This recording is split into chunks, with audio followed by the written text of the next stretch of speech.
வணக்கம் நேயர்களே, இது உங்கள் அபிமான ஊருக்குள்ள பேசிக்கிறாங்க.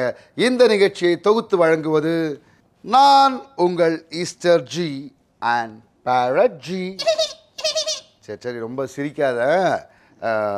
வழக்கமாக என்னை பற்றி நானே பேசிப்பேன். என்னை பற்றி என்ன பேசுகிறாங்க நீயே சொல்ல. ஈஸ்டர் ஜி, நீ இந்த நிகழ்ச்சியை ரொம்ப அழகா தொகுத்து வழங்குறேன்னு சொல்லிட்டு ஊருக்குள்ள பேசிக்கிறாங்களா? உன் பொண்டாட்டி தான் சொல்லிச்சு. சரி ஈஸ்டர் ஜி, நான் எப்படி இருக்கேன்னு எல்லாரும் சொல்றாங்க. நீ ஏதோ பார்க்கறதுக்கு கொஞ்சம் பச்சையாக இருக்கிற, ஆனால் கொஞ்சம் ஓவராக பேசுகிறேன்னு ஊருக்குள்ள பேசிக்கிறாங்களா?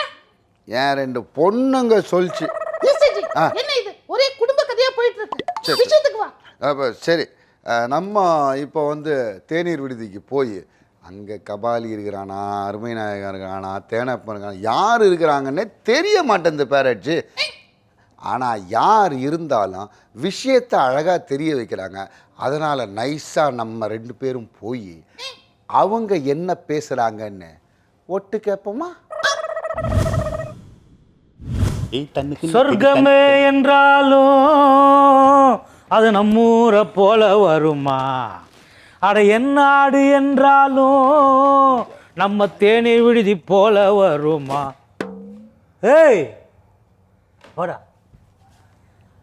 நேத்து கொஞ்சம் மட்டையானதால காவை போட்டு அடி அடி நஷ்டனா. அது என்ன ஏதுன்னு பஞ்சாயத்து பண்ணதுக்காக மச்சான் வந்துக்கிறானா? எதுக்கு வந்துக்கிறான்னு தெரியலையா? கேட்கட்டுமா? கேளு.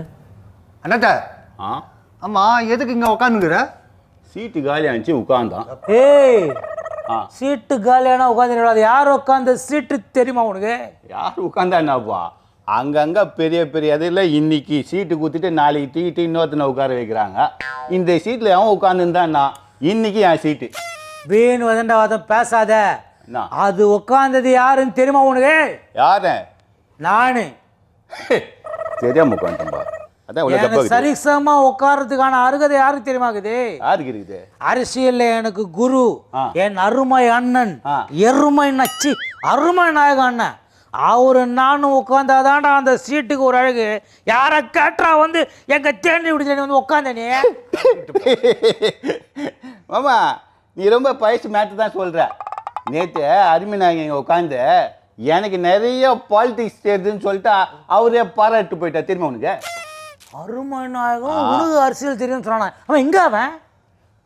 ஆமா, இந்த பள்ளி உன்னை கூப்பிட்டு டெல்லிக்கு போறேன்னு சொல்லிச்சு நான் கேள்விப்பட்டேன். அதை நம்பி அந்த மனுஷங்கிட்ட சொல்லி அதுவும் கிளம்பி டெல்லிக்கு போய்க்குதா? டெல்லிக்கு போய்க்குதா? டேய் பள்ளி, இது பண்றா காவடியா மேட்ரு என்னன்னு தெரிஞ்சுக்கணே. என் ரிக்ஷா சீட்டு கீஞ்சிச்சா? ரிக்ஷா சீட்டு கீஞ்சா அந்த சீட்டு கரெக்டாக தைக்கிறதுக்கு நம்ம ஏரியாலே டெல்லி போய் ஒருத்தன் தான் கரெக்டான ஆள். அதனால அவங்ககிட்ட ரிக்ஷாவை எடுத்துன்னு போயிட்டு டே சீட்டை தைச்சி கொடுறான்னு கேட்டால் அவன் இப்போ எலெக்ஷன் டயத்தில் பிஸியாகிறானே. நிறையா இடத்துல நிறையா பேருக்கு சீட்டு டருன்னு கிழியுது. அதெல்லாம் தைச்சினுக்கிறேன். இது தைக்கிறதுக்கு ஒரு 2 நாள் ஆகும். அப்படியே கூட உட்காந்து நீ எனக்கு ஹெல்ப் பண்ணு அப்படின்னா சரி பள்ளியும் வேலை இல்லை இருந்தாலும் 2 பேரும் கூட உட்காந்து அசிஸ்ட் பண்ணி அப்படி தெருவா சுற்றிட்டு சீட்டு சரி பண்ணி இப்போ தான் வந்தேன். இது தெரியாமல் அவன் டெல்லிக்கு போய்க்கிறான். அவன் என் மாமன் ஆச்சு. டீ போடுற நீ எங்க நல்ல வேலை செஞ்சிருப்ப? 2 நாள் கடையில் இல்லையா? எல்லாம் காலி ஆகிட்டு இருக்குது. இவன் தின்ட்டான் போல இருக்கு. நான் போய் டீ எல்லாம் வாங்கி வந்துடுறேன். டீ போட்டு தரேன். போ கடையை பார்த்துக்கோ. ஆமாம்மா, இப்படி சொல்லிட்ட. பள்ளி கூட டெல்லிக்கு போயிட்டு கில்லி மாதிரி சீட்டு வாங்கிட்டு வருவேன்னு பார்த்தா இப்படி சல்லி காசு பெறாத மேட்ரை சொல்றிய. அதை விடு. இப்போ அருமை நாங்கள் சொல்லிக்கிறான்னு சொன்னேன்ல, உனக்கு அரசியல் அனுபவம் அதிகம், நாலேஜ்னு எதனா ஒரு லேட்டஸ்ட் மேட்டர் எடுத்து விடு பார்க்கலாம். விடுவா, மெர்ஸில் ஆகிட்டு விடு. எஸ், வழக்கமா ஒருத்தர் அடிக்கடி இப்போ கூட அந்த இதுலலாம் வர்றாருப்பா, படம் போட்டு கீழே வருமே மீம்ஸு. மீம்ஸு அவரு யாரு? நம்ம மானாக்கு கேனாக்கு. அதான் சொல்லலாம் கூட எல்லாருக்கும் தெரிஞ்சிடும். நேற்று என்ன பண்ணிக்கிறா தெரியுமா? அவங்க கூட்டணியில் இருக்காரு பிச்சா. அவருடைய கட்சி சின்னமே தெரியலப்பா. ஆமாப்பா, முதல்ல ஃபர்ஸ்ட் என்ன பண்ணாரு, அவர் இங்கே கூப்பிட்டாங்க அங்கே கூப்பிட்டாங்க, அவர் கட்சியில் கூப்பிட்டு கூட்டணியில் சேர்த்தாங்களா?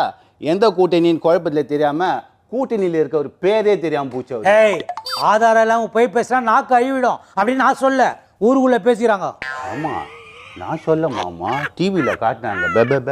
டிவிலே காட்டாங்களா? ஆமாம், அதே கட்சியினுடைய வேட்பாளர் இந்த சைடு குந்தி நிற்கிறாரு. இந்த சைடு பார்த்தீங்கன்னா அவங்க கட்சி வேட்பாளர் குந்தி நிற்கிறாரு.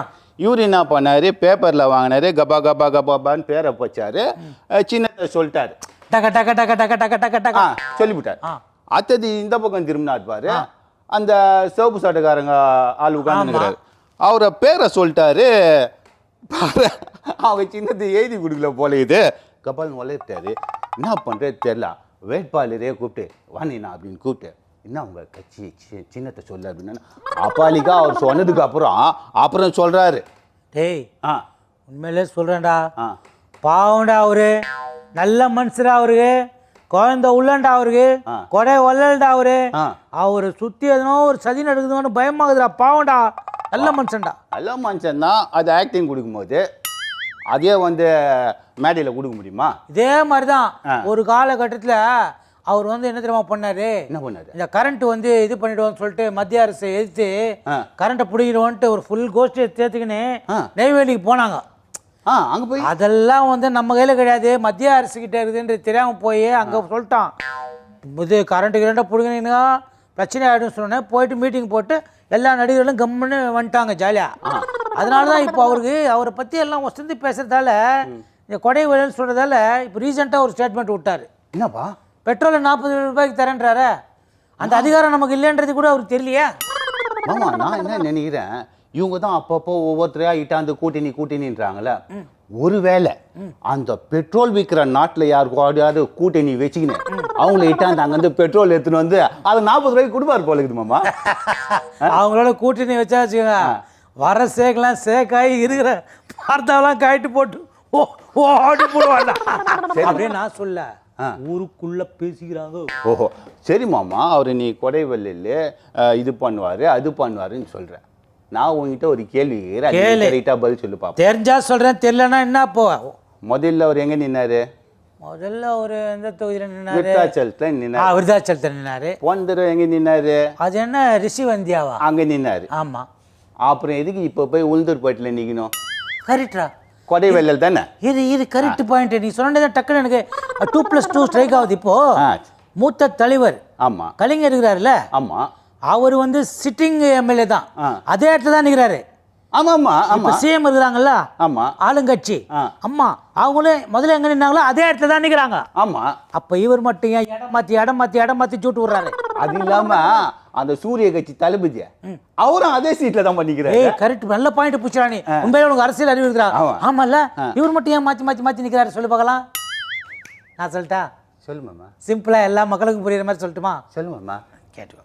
ஜென்ரலா இந்த மாதிரி ஒரு தொகுதியில் நின்று ஜெயிச்சு வந்தவங்க அடுத்த தடவை அந்த இடத்துல நிற்காம போனா அதுக்கு என்ன காரணம்னா, இது எல்லாருக்குமே பொருந்தும். இப்போ நானும் அண்ணனும் முதல்ல எந்த டீ கடையில் குப்பை கொட்டியிருந்தோம்? அது பார்டர் தோட்டத்தில் இருந்தோமா? ஆமாம். ஒரு வருஷம் அங்கே குப்பை கொட்டினோமா? ஆமாம். அப்புறம் அங்கேருந்து எந்த டீ கடைக்கு ஷிஃப்ட் ஆனோம்? அப்புறம் நம்ம சைதாப்பேட்டைக்கு வந்தோம். அதுக்கப்புறம் இப்போ எந்த டீ கடைக்கு ஷிஃப்ட் ஆகிறான்? நம்ம டீ கடை இங்கே வந்துக்கிறோம். ஏன் நாங்கள் ஒரே டீ கடையாக உட்காரல சொல்லு பார்க்கலாம். நீங்க என்ன டீ குடிச்சிட்டு துட்டு கொடுத்துக்க மாட்டீங்க, அவன் ஆச்சு தோத்திட்டு இருப்பான். பாயிண்ட் 1 ஏமாற்றுதல். ரெண்டாவது என்ன அப்புறம் என்ன சொல்லியிருப்பீங்க, காசு நான் 2 நாளில் கொடுக்குறேன்பா, பைசா இல்லைப்பா 10 நாளில் கொடுக்குறேன்பா சொல்லியிருப்பீங்க, அவனை ஏமாத்திட்டு இருப்பீங்க, அவன் ஆச்சு தோத்திட்டு இருப்பான். தட் மீன்ஸ் பாயிண்ட் நம்பர் 2 சொன்ன வாக்க காப்பாத்தது. ஆமாம்பா. பாயிண்ட் நம்பர் 3 நான் என்ன சொல்லட்டுமா? காரியம் ஆனவொடனே அந்த டீ கடைக்காரனை போய் பார்க்காதது. பாயிண்ட் நம்பர் 4 அந்த இடத்துல போய் தேவையில்லாத பேசி ஒரே சச்சரவு அடி கும்மாளத்தை உண்டு பண்றது. என்ன மாமா, என்ன விட்டு நீ போய் மேட்ருக்கு போயிட்டு இருக்கிற? பாயிண்ட் நம்பர் 5 சொல்லு. பாயிண்ட் நம்பர் முடிக்கிறல்ல, அதனால தான் சொல்றேன். பாயிண்ட் நம்பர் 5 அதுக்கப்புறம் என்ன பிரச்சனைனாலும் தானும் அங்க போறது இல்ல, என்ன ஏதுன்னு கேட்டுன்னு வர்றதுக்கு அண்ணன் என்னையும் அந்த இடத்துக்கு அனுப்புறது இல்ல. இப்படி இருக்கும்போது மறுபடியும் அந்த இடத்துல போனா மரியாதை இருக்குமா? சரி, இப்போ எதுக்கு இதை இப்படியே சுற்றி வலிச்சின்னு வர எனக்கு புரியலையா? ஒரு டீ கடைக்கே ஒரு இடத்துல இருக்கிற டீ கடையில் அடுத்த தடவை போக முடியாதபடி நாம் சில கலீஜ் பண்ணிட்டா, நம்பி நம்ம கையில் பதவியை கொடுத்து 5 வருஷம் அந்த பதவியில் அழகு பார்த்த மக்களுக்கு செய்ய வேண்டியது செய்யாமல் போனா மறுபடியும் எந்த முகத்தை வச்சுக்கிட்டு அங்கே போய் நிற்கிறதுன்னு சொல்லல. ஊருக்குள்ள பேசிக்கிறாங்க மாமா. விஷயம் கேள்விப்பட்டியா? என்ன சொல்றதான் கேள்விப்பட முடியும் மாமா. அந்த பாலபாரதியில் அவளுக்கு சீட்டு கொடுக்கலையா மாமா? அடப்பாங்க, என்ன அருமையான மியூசிக் டைரக்டர் அவரு. எவ்வளோ டிவி சீரியலு, அப்புறம் அந்த அமராவதி படம், தலைவாசல் படம், அருமையான பாடல்கள்லாம் போட்டுருக்காரு. உனக்கு புரியல யாருன்னு? தாஜ்மஹால் தேவையில்லை அன்னமே அன்னமே, சின்னமே சின்னமே. கேட்க பாட்டு அவர் பாவட அவர் சீட்டு தரலாம் எப்படி? ஓ அவர் புரியல, இசையமைக்கிறதுக்கு சரியான வரவேற்பு இந்த மாதிரி நமக்கு யாரும் யூஸ் பண்ண மாட்டேன், கடுப்பில் அரசியலில் குதித்து இப்போ இது சான்ஸ் கேட்டு கேட்குறாங்களா? ஆமாம், நீ கரெக்டாக அருமை நாயகன் சிசின்றதை ப்ரூவ் பண்ணிட்டேன். என்ன எனக்கு எல்லாம் சொல்லி கொடுத்துக்கிறான் அவன். போமாமா, நான் சொல்கிற பாலபாரதின்றவங்க அந்த கம்யூனிஸ்ட் கட்சியில் இருக்கிறவங்க. இசையமைப்பாளர் பாலபாரதி இல்லையா? நீ வேற, அவங்க கிடையாது. இவங்க 2 தடவை திண்டுக்கல் தொகுதியில் வேட்பாளர் நின்று ஜெயிச்சுக்கிறாங்க.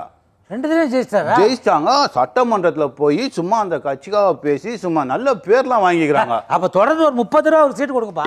அதான்ப்பா கேட்குறாங்க. அதில் எது இந்த இதில் இந்த இதில் கம்ப்யூட்டர் போட்டியில் வருமே, இந்த ஃபேஸ்புக்கு இல்லை மாமா, அது தமிழில் சொல்ல முகநூல். அதான் அந்த ஃபேஸ்புக்கில். ஏய், உனக்கு அவன் எல்லாத்தையும் கற்று கொடுத்துட்டு போட்டானா? நீ வேற, என்கிட்ட இருந்தால் அது நிறையா கற்றுன்னு போச்சு. பாடுவியா நீ? பாடுவியா? என்ன இல்லை, அவன் எல்லாத்தையும் கற்று கொடுத்துட்டானே, என் மேட்ரு ஏதாவது தெரிஞ்சு வச்சுக்கினியா? ஆமாம்மா, உனக்கு கொஞ்சம் பாட தெரியுதுன்னு ஓவராக சீன் போடுறியா? நீ பாட்டே எங்கள் அக்கா கிட்ட தான் கற்றுக்கினேன்.